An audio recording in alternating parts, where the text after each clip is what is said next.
Okay, this is how you know if you need to replace any components of your steering or repair your steering. So first you want to check your tie rods and your bar swivel. So the first thing on the tie rods is you want to make sure, turn it all over on all sides and make sure there's nothing like any buildups like this. This is from a previous owner and they tried to repair it because it broke.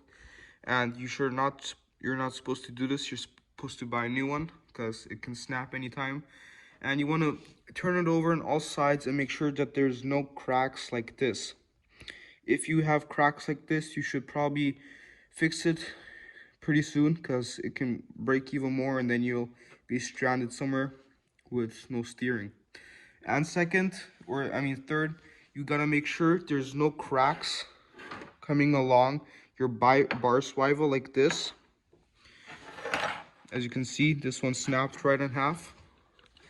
Make sure that there's nothing going on. As you can see, somebody tried to repair this one as well. So it broke. You want to make sure it's all one nice piece. No cracks, nothing. All ready to go.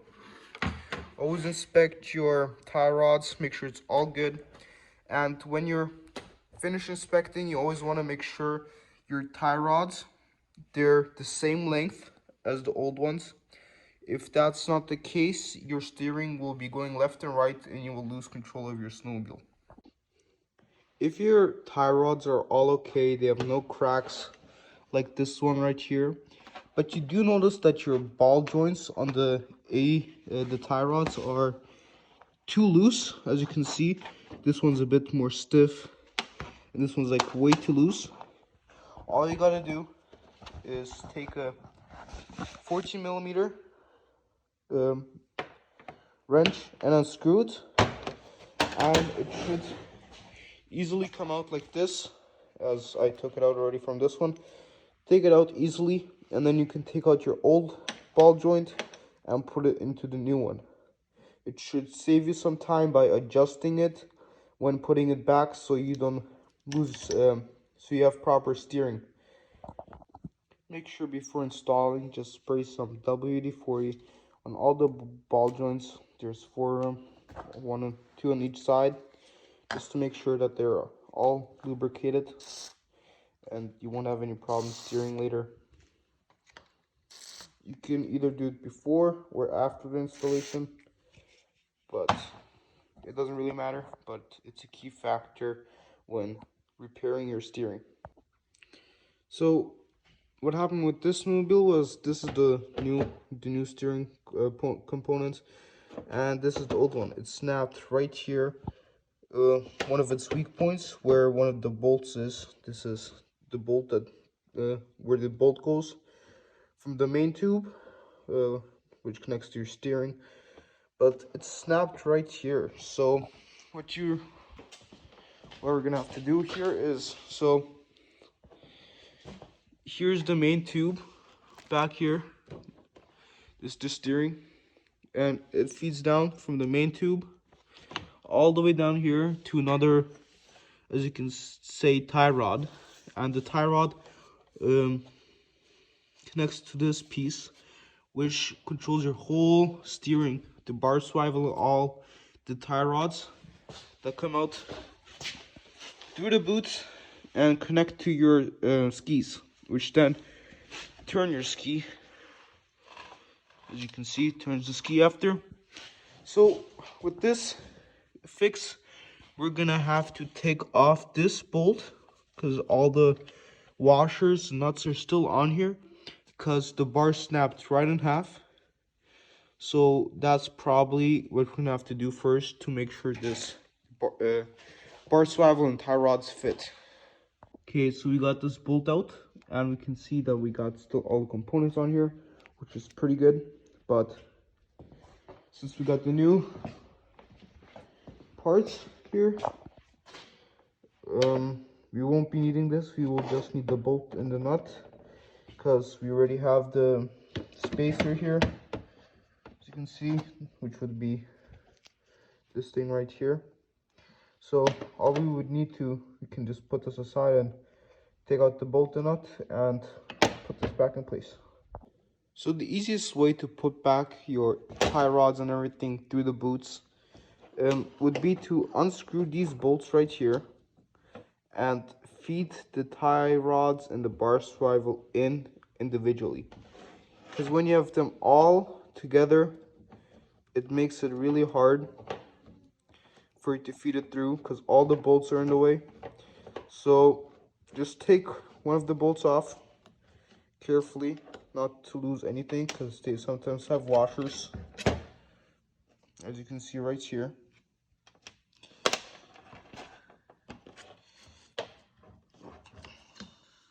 Carefully take your tie rod, and the part with the bolt always has to attach to the ski. So what you do is take the tie rod and feed it through the tube out here. Through this, there's the hole right there, where you then reconnect your bar swivel with the tie rods. When I get one of the tie rods in through the boot, I like to screw it in straight away into the ski, just so that I have more room to play with inside the engine, the compartment over here. You might not be able to see it, but when I do turn the ski this way, you will be able to attach the bar swivel with no problem, with still space. So it just keeps you from making it slip out, like, because it's pretty easy to remove once it's unscrewed. So first things you probably would want to do is screw this in so you don't really doesn't fall out. Okay, now that we have the tie rods installed, as you can see, sticking out a bit over here, same with the other side, we can now take the bar swivel and first connect to the tie rods, the bar swivel on both sides. The good thing about this is that you can now control each ski individually, and the other one won't be impacted, so that's pretty good. And when that's done, we're gonna connect it to the main tube, steering tube, and then to the stabilizer. Okay, since this is a full piece, the bar swivel is a full piece, not like the old one which snapped right in half. What we needed to do is unscrew the main tie rod, which connects to the main tube, which is up here, which controls the steering wheel, as you can see. This wouldn't let the bar swivel get down to the bottom, so just unscrewed this bolt from here. Actually, that's not true. This bolt, tie rod connects right down there, and then just unscrew it with the 17, I'm pretty sure, with the, yes, a 17 millimeter and a 13 millimeter to hold down the ball joint, and just unscrew it, move it to the side, and be able to put the bar swivel down there all the way. And now we can easily connect the tie rods that connect to the ski, as you can see right here. And yeah, okay, so I got all the tie rods in place. I screwed in, as you try show you real quick. As you can see, they're all in place on both sides. So now you gotta put on this bolt. I finger tightened it already. This bolt, this is the stabilizer, also your guider, so the bolts that hold the bar swivel and the tie rods together doesn't hit the side of this hole here, so it doesn't hit the sides.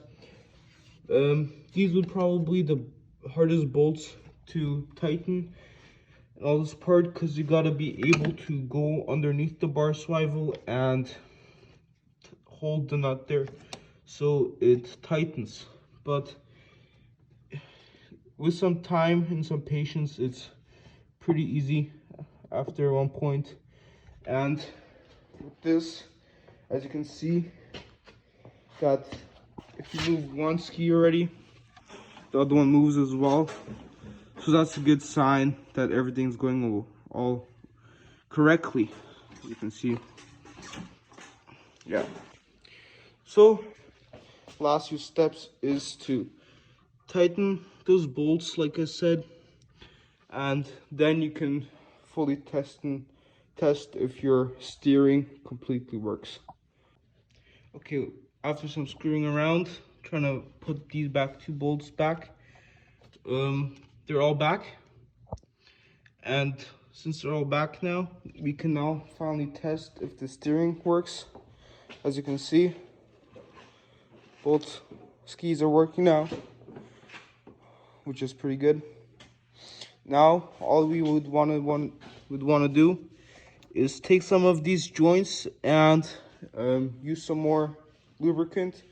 You can just use some WD-40 or some grease. I sprayed some WD-40 at the beginning, so I don't really need to do that anymore. So since this is all working, now the only part I have to do is put on back the exhaust, well, the main part of the exhaust, and then the snowmobile is completely finished. Some people find it pretty hard to put back the exhaust because of all of the springs you have to put on.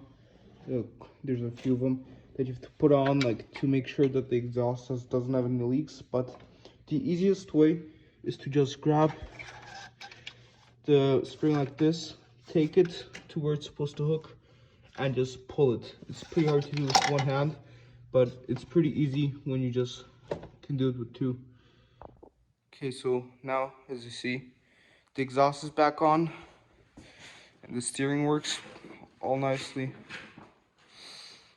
The snowmobile is all ready to go, and this is how you make sure and fix your steering and diagnose it to make sure you don't have any problems before you go out on the trails.